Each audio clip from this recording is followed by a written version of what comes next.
Hello student, आप लोग कैसे हैं। आशा करते हैं आप लोग अच्छे होंगे। तो स्वागत है आपका अपना YouTube channel success YouTube point में। आज के इस वीडियो में हम 10वीं कक्षा के साइंस यानी विज्ञान के कुछ ऑब्जेक्टिव क्वेश्चन बताने वाले हैं, जो कि आपको बोर्ड एग्जाम के लिए काफ़ी महत्वपूर्ण रहेगा। तो इस वीडियो को शुरू से लास्ट तक देखते रहिए। चैनल पर नहीं तो चैनल को सब्सक्राइब कर दे, बेल आइकन को भी दबाएं, ताकि इस टाइप की वीडियो जब भी अपलोड करें तो सबसे पहले आप तक पहुँचे। तो शुरू करते देखते हैं पहला क्वेश्चन। तो पहला क्वेश्चन में कहता है कि लेंसों के मुख्य फोकस की संख्या कितनी होती है। लेंसों के जो मुख्य फोकस की संख्या होती है वह कितनी होती है। तो आप लोगों को मालूम होगा, तो सही उत्तर हो जाएगा ऑप्शन ए, जो कि 2 होती है। ठीक है। अगला 2 नंबर क्वेश्चन में कहता है कि डायोप्टर उस लेंस की क्षमता होती है। डायोप्टर जो होती है उस लेंस की क्षमता होती है जिसकी फोकस दूरी कितनी होती है। तो इसका सही उत्तर हो जाएगा ऑप्शन डी, जो कि 1 मीटर होती है। ठीक है। अगला 3 नंबर क्वेश्चन में कहता है कि किसी लेंस में बाहर की ओर उभरे 2 गोलीय पृष्ठ हो तो इसे कहते हैं। ठीक है। किसी लेंस में जो है बाहर की ओर 2 उभरे, ठीक है, 2 गोलीय पृष्ठ हो तो उसे हम क्या कहते हैं। तो इसका सही उत्तर हो जाएगा ऑप्शन सी, जो कि उत्तल लेंस कहते हैं। आप लोग को मालूम होगा। चलिए अगला 4 नंबर क्वेश्चन में कहता है कि विरल माध्यम में प्रकाश की चाल सघन माध्यम की अपेक्षा कितनी होती है। तो इसका सही उत्तर हो जाएगा ऑप्शन बी, जो कि अधिक हो जाती है। ठीक है। चलिए अगला प्रश्न देखते हैं। अगला 5 नंबर क्वेश्चन में कहता है कि रोगियों के नाक, कान, गले आदि के जांच के लिए डॉक्टर, ठीक है, डॉक्टर जो है प्रयोग करते हैं, वह क्या करते हैं। तो इसका सही उत्तर है ऑप्शन ए, जो कि अवतल दर्पण का प्रयोग करते हैं। ठीक है। चलिए अगला 6 नंबर क्वेश्चन में कहता है कि निर्गत किरण और अभिलंब के बीच के कोण को कहते हैं। तो निर्गत किरण और अभिलंब के जो बीच के कोण जो रहते हैं उसको हम क्या कहते हैं, उसको हम निर्गत कोण कहते हैं। का सही उत्तर हो जाएगा ऑप्शन सी। ठीक है। अगला 7 नंबर क्वेश्चन में कहता है कि प्रकिरणित प्रकाश का वर्ण किस पर निर्भर करता है। ठीक है। प्रकिरणित प्रकाश का वर्ण जो है किस पर निर्भर करता है। तो इसका सही उत्तर हो जाएगा ऑप्शन डी, जो कि कणों के साइज पर। चलिए अगला प्रश्न को देखते हैं। अगला जो 8वां क्वेश्चन में कहता है कि नीला तथा हरा प्रकाश के मिलने पर किस वर्ण का प्रकाश प्राप्त होता है। ठीक है। नीला और हरा को जो मिला देते हैं तो कौन सा प्रकाश बनता है। तो इसका सही उत्तर हो जाएगा ऑप्शन बी, जो कि सियान बनता है। ठीक है, सियान। अगला 9 नंबर क्वेश्चन में कहता है कि वास्तविक सूर्यास्त और आभासी सूर्यास्त के बीच लगभग कितने समय का अंतर होता है। ठीक है।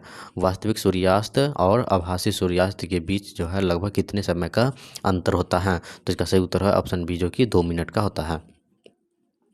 अगला 10 नंबर क्वेश्चन में कहता है कि स्पेक्ट्रम प्राप्त करने के लिए किसका उपयोग होता है। स्पेक्ट्रम जो प्राप्त करने के लिए हम किसका उपयोग करते हैं। तो प्रिज्म का उपयोग करते हैं। का सही उत्तर क्या हो जाएगा, ऑप्शन डी हो जाएगा। ठीक है। थोड़ा सा वीडियो हेल्पफुल लगे तो ठीक है, तो वीडियो को लाइक कर दीजिएगा। ठीक है। चैनल को सब्सक्राइब भी कर दीजिएगा। अगला 11 नंबर क्वेश्चन में कहता है कि रेटिना पर किसी वस्तु का उल्टा तथा वास्तविक प्रतिबिंब किसके द्वारा बनता है। रेटिना पर जो है किसी वस्तु का उल्टा तथा वास्तविक प्रतिबिंब किसके द्वारा बनता है। तो इसका सही उत्तर हो जाएगा ऑप्शन सी, जो कि अभिनेत्र लेंस के द्वारा बनता है। आप लोग याद रखिएगा, बहुत इंपॉर्टेंट क्वेश्चन सब है।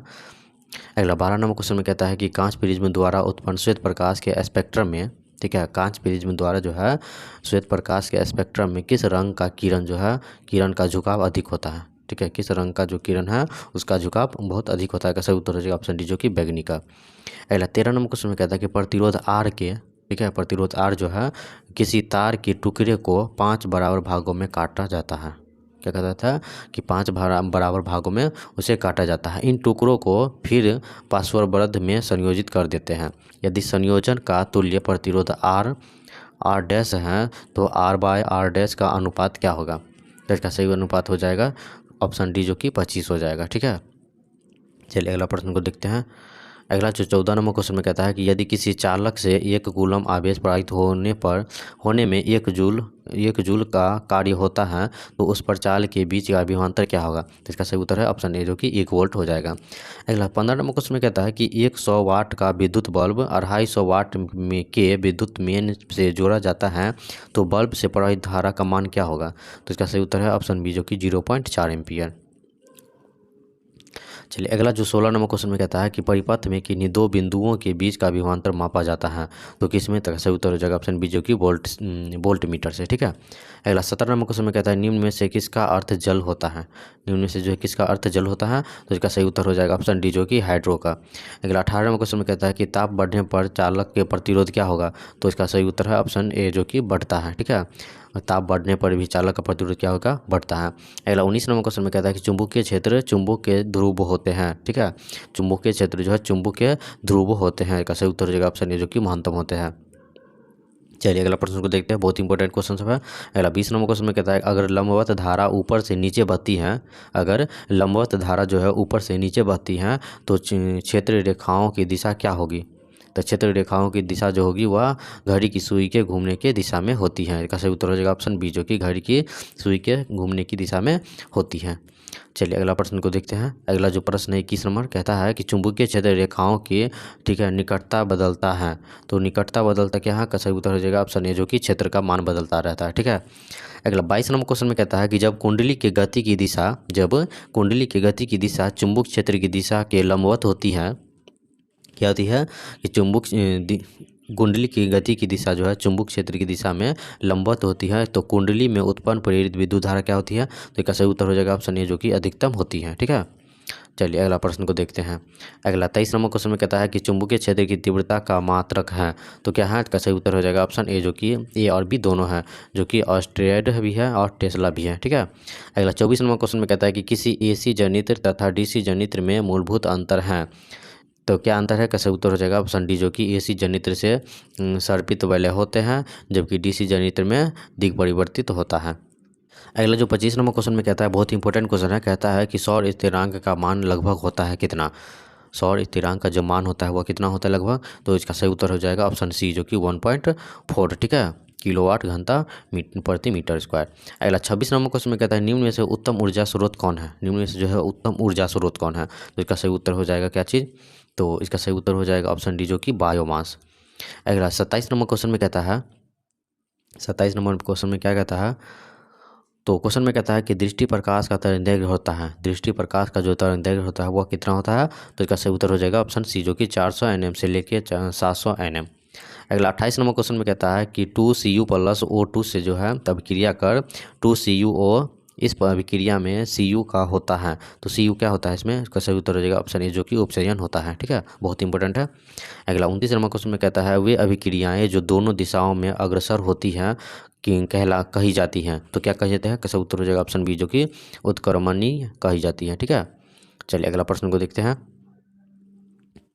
अगला जो 30 नंबर क्वेश्चन में कहता है कि चूना से दीवारों पर सफ़ेद करने पर बिना बुझा हुआ चूना वायुमंडलीय यानी CO2 से अभिक्रिया कर एक ठोस चमकदार पदार्थ बनाता है। ठीक है, क्या बनाता है, एक ठोस चमकदार पदार्थ बनाता है जो दीवार को चमकदार और मजबूत रखता है। ठीक है, वह क्या कहलाता है।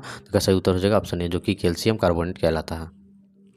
चलिए अगला प्रश्न को देखते हैं। अगला 31 नंबर क्वेश्चन में कहता है कि उपचयन अपचयन अभिक्रिया को क्या कहते हैं। उपचयन अपचयन अभिक्रिया को हम क्या कहते हैं। तो इसका सही उत्तर है ऑप्शन ए, जो कि रेडॉक्स अभिक्रिया कहते हैं। बहुत इंपॉर्टेंट है, हर साल क्वेश्चन आता है रेडॉक्स अभिक्रिया से, तो आप लोग याद रखिएगा। अगला 32 नंबर क्वेश्चन में कहता है कि कॉपर चूर्ण जो है, ठीक है, क्या है 32 नंबर, कहता है कॉपर चूर्ण को वायु में गर्म करने पर उसके सतह पर कॉपर ऑक्साइड की एक परत जम जाती है। क्या होती है, कॉपर ऑक्साइड की एक परत जम जाती है। इस परत का रंग कैसा होता है। तो इसका सही उत्तर है ऑप्शन बी, जो कि काली हो जाती है। ठीक है।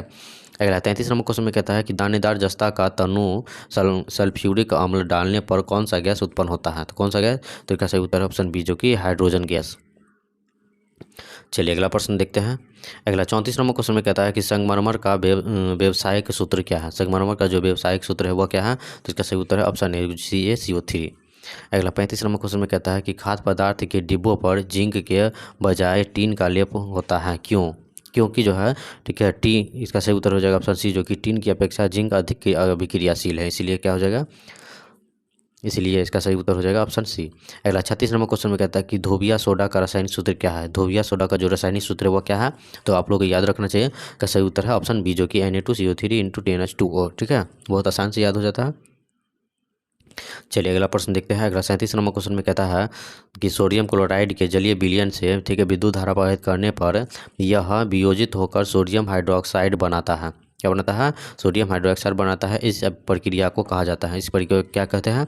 तो इसका सही उत्तर है ऑप्शन डी, जो कि क्लोर क्षार अभिक्रिया कहते हैं। चलिए अगला 38 नंबर क्वेश्चन में कहता है कि लिटमस रंजक बैगनी रंग का होता है। लिटमस रंजक जो है वह बैगनी रंग का होता है, जो निकाला जाता है क्या चीज़, का सही उत्तर हो जाएगा ऑप्शन ए, जो कि लाइकेन से। चलिए अगला 39 नंबर क्वेश्चन में कहता है शुष्क बुझा हुआ चूना पर क्लोरीन गैस की क्रिया से कौन सा पदार्थ बनता है। ठीक है, शुष्क बुझा हुआ चूना जो है उस पर क्लोरीन गैस की क्रिया से कौन सा पदार्थ बनता है। तो इसका सही उत्तर हो जाएगा ऑप्शन ए जो कि विरंजक चूर्ण बन जाता है। चलिए अगला प्रश्न देखते हैं, बहुत ही इंपॉर्टेंट क्वेश्चन सब है, आप लोग याद रखिएगा। वीडियो अच्छा लग रहा है तो प्लीज़ वीडियो को लाइक कर दीजिएगा। अगला 40 नंबर क्वेश्चन में कहता है निम्न में से कौन आयनिक यौगिक है, तो कौन सा जो है आयनिक यौगिक है, कैसा उत्तर हो जाएगा ऑप्शन सी जो कि CaCl2। अगला 41 नंबर क्वेश्चन में कहता है निम्न में से किस धातु का गलनांक सबसे कम है, तो इसका सही उत्तर है ऑप्शन बी जो कि Na का। चलिए अगला प्रश्न देखते हैं। अगला 42 नंबर क्वेश्चन में कहता है जस्ता और तनु हाइड्रोक्लोरिक अम्ल के अभिक्रिया के फलस्वरूप कौन सा गैस बनता है, तो इसका सही उत्तर है ऑप्शन ए सी जो कि H2 बनता है। अगला 43 नंबर क्वेश्चन में कहता है जब NaOH और Zn से अभिक्रिया करता है तो कौन सा उत्पाद बनता है, तो कौन सा बनता है, का सही उत्तर हो जाएगा ऑप्शन डी, ठीक है, जो Na2ZnO2 + H2। चलिए अगला प्रश्न को देखते हैं। अगला 44 नंबर क्वेश्चन में कहता है कि लोहा से जिंक लेपित करने की क्रिया को कहते हैं, लोहा से जो है जिंक लेपित करने की क्रिया को क्या कहते हैं, तो कैसे उत्तर हो जाएगा ऑप्शन बी जो कि गैल्वेनीकरण कहते हैं। अगला 45 नंबर क्वेश्चन में कहता है निम्नलिखित में से कौन अधिक अभिक्रियाशील है, निम्नलिखित में से कौन अधिक अभिक्रियाशील है, तो इसका सही उत्तर है ऑप्शन ए जो कि CO। अगला 46 नंबर क्वेश्चन में कहता है ग्लूकोज के एक अणु में ठीक है ऑक्सीजन के कितने परमाणु होते हैं, ग्लूकोज के एक अणु में जो है कितने ऑक्सीजन के कितने परमाणु होते हैं, कैसे उत्तर हो जाएगा ऑप्शन बी जो कि 6 होते हैं, ठीक है। अगला 47 नंबर क्वेश्चन में कहता है कि कार्बोनिल ग्रुप प्रतिकारक कौन है, कार्बोनिल ग्रुप जो है वह प्रतिकारक कौन है, कैसे उत्तर हो जाएगा ऑप्शन सी। चलिए अगला प्रश्न को देखते हैं। चलिए अगला 48 नंबर क्वेश्चन में कहता है निम्नलिखित में से कौन सा युग्म जो है समावयवों का व्यक्त करता है, कौन सा ग्रुप जो है ठीक है वह ठीक है समावयवों का व्यक्त करता है, कैसे उत्तर हो जाएगा ऑप्शन सी हो जाएगा। चलिए अगला 49 नंबर क्वेश्चन में कहता है कि सामान्य सूत्र CnH2n जो है ठीक है वाले यौगिक कहे जाते हैं, तो कौन कहता है, तो इसका सही उत्तर हो जाएगा ऑप्शन ए जो कि एल्कीन का जो है यह सामान्य सूत्र होता है, ठीक है। आप लोग याद रखिएगा एल्कीन, एल्काइन और एल्कोहल सब का जो है सामान्य सूत्र याद रखिएगा, बहुत इंपॉर्टेंट क्वेश्चन सब है, ये क्वेश्चन हर साल पूछे जाते हैं, ठीक है, ऑब्जेक्टिव में। चलिए अगला प्रश्न देखते हैं। 50 नंबर क्वेश्चन में कहता है कि मेथेनोइक अम्ल का सामान्य नाम क्या है, मेथेनोइक अम्ल का जो सामान्य नाम है वो क्या है, तो इसका सही उत्तर है ऑप्शन ए जो कि फॉर्मिक अम्ल भी कहते हैं, ठीक है। चलिए अगला प्रश्न को देखते हैं। अगला 51 नंबर क्वेश्चन में कहता है कि एल्कोहल श्रेणी के यौगिकों में कौन सा अभिक्रियाशील समूह होता है, तो इसका सही उत्तर हो जाएगा ऑप्शन बी। अगला 52 नंबर क्वेश्चन में कहता है कि He परमाणु के बाहरी कक्षा ठीक है बाहरी कक्षा में कितने इलेक्ट्रॉन रहते हैं, तो इसका सही उत्तर हो जाएगा ऑप्शन बी जो कि 2 होते हैं। अगला 53 नंबर क्वेश्चन में कहता है कि समूह के ऊपर से नीचे जाने पर परमाणु साइज में क्या परिवर्तित होता है, तो परमाणु के साइज में क्या परिवर्तित होता है, तो इसका सही उत्तर हो जाएगा ऑप्शन सी जो कि बढ़ता है, ठीक है। चलिए अगला प्रश्न को देखते हैं, बहुत ही इंपॉर्टेंट क्वेश्चन है। अगला 54 नंबर क्वेश्चन में कहता है कि किसी कोष में ठीक है इलेक्ट्रॉनों की अधिकतम संख्या होती है, तो इसका सही उत्तर हो जाएगा ऑप्शन बी जो कि 2n²। अगला 55 नंबर क्वेश्चन में कहता है कि पौधों में जो है वाष्पोत्सर्जन किस भाग में होता है, तो इसका सही उत्तर हो जाएगा ऑप्शन सी जो कि पत्ता में होता है। अगला 56 नंबर क्वेश्चन में कहता है कि कीटों के पंख और चमगादड़ के पंख किस तरह के अंग है, तो इसका सही उत्तर है ऑप्शन ए जो कि समजात अंग है, ठीक है, बहुत इंपॉर्टेंट है। अगला 57 नंबर क्वेश्चन में कहता है कि भोजन का पचना किस प्रकार की अभिक्रिया है, तो भोजन का जो पचना है वो किस प्रकार की अभिक्रिया है, कैसे उत्तर हो जाएगा ऑप्शन ए जो कि उपचयन अभिक्रिया है, बहुत इंपॉर्टेंट सब है, ठीक है। चलिए अगला प्रश्न को देखते हैं। अगला 58 नंबर क्वेश्चन में कहता है निम्नलिखित में से कौन एक भूमिगत जल का उदाहरण है, तो इसका सही उत्तर है ऑप्शन बी जो कि कुआं है। अगला 59 नंबर क्वेश्चन में कहता है निम्नांकित में कौन जैव और नवीकरणीय पदार्थ है, कैसे उत्तर हो जाएगा ऑप्शन ए जो कि DDT। अगला 60 नंबर क्वेश्चन में कहता है कि टिहरी बांध किस नदी पर बना है, बहुत इंपॉर्टेंट है, ठीक है, टिहरी बांध जो है किस नदी पर बना है, तो इसका सही उत्तर हो जाएगा ऑप्शन सी जो कि गंगा नदी पर बना हुआ है, ठीक है। अगला 61 नंबर क्वेश्चन में कहता है कि चिपको आंदोलन हिमालय की ऊंची पर्वत श्रृंखला में ठीक है गढ़वाल के रेनी नामक गांव में कब बना हुआ था, तो इसका सही उत्तर क्या हो जाएगा, इसका सही उत्तर ऑप्शन डी जो कि 1970 में बना है, ठीक है। चलिए अगला प्रश्न को देखते हैं। अगला प्रश्न जो है बहुत ही इंपॉर्टेंट है। 62 नंबर क्वेश्चन में कहता है कि घटपर्णी ठीक है घटपर्णी एक उदाहरण है, तो किसका उदाहरण है, तो इसका सही उत्तर हो जाएगा ऑप्शन ए जो कि कोटभक्षी पादप का। अगला 63 नंबर क्वेश्चन में कहता है निम्नलिखित में से कौन जंतु जो है चमड़ी एवं फेफड़ा दोनों से सांस ले सकता है, तो इसका सही उत्तर हो जाएगा ऑप्शन डी हो जाएगा, ठीक है, ऑप्शन डी हो जाएगा सही उत्तर का सही जो कि मेढक है, ठीक है। अगला 64 नंबर क्वेश्चन में कहता है 64 नंबर क्वेश्चन में कहता है लाल रक्त कोशिका में लाल वर्णक है होता है, तो किस में होता है, कैसे उत्तर हो जाएगा ऑप्शन बी जो कि हीमोग्लोबिन होता है, ठीक है। अगला 65 नंबर क्वेश्चन में कहता है नेफ्रॉन पाया जाता है, तो किसमें, कैसे उत्तर हो जाएगा ऑप्शन ए जो कि ब्रिक में, बहुत इंपॉर्टेंट सब है, ठीक है, आप लोग याद रखिएगा। अगला 66 नंबर क्वेश्चन में कहता है कि ईस्ट में कैसे जनन होता है, ईस्ट में जो कैसे जनन होता है, कैसे उत्तर हो जाएगा ऑप्शन डी जो कि मुकुलन द्वारा होता है। अगला 67 नंबर क्वेश्चन में कहता है विकासीय दृष्टि से हमारी समानता किससे अधिक है, तो कैसे उत्तर हो जाएगा ऑप्शन बी जो कि चिंपांजी से, ठीक है, चिंपांजी से। चलिए अगला प्रश्न को देखते हैं, बहुत इंपॉर्टेंट क्वेश्चन है। अगला प्रश्न है, अगला जो क्वेश्चन है 68 नंबर, कहता है कि तापमान, वर्षा तथा पवन पर्यावरण कैसे कारक हैं। ठीक है, कैसे उत्तर हो जाएगा ऑप्शन बी जो कि भौतिक कारक है।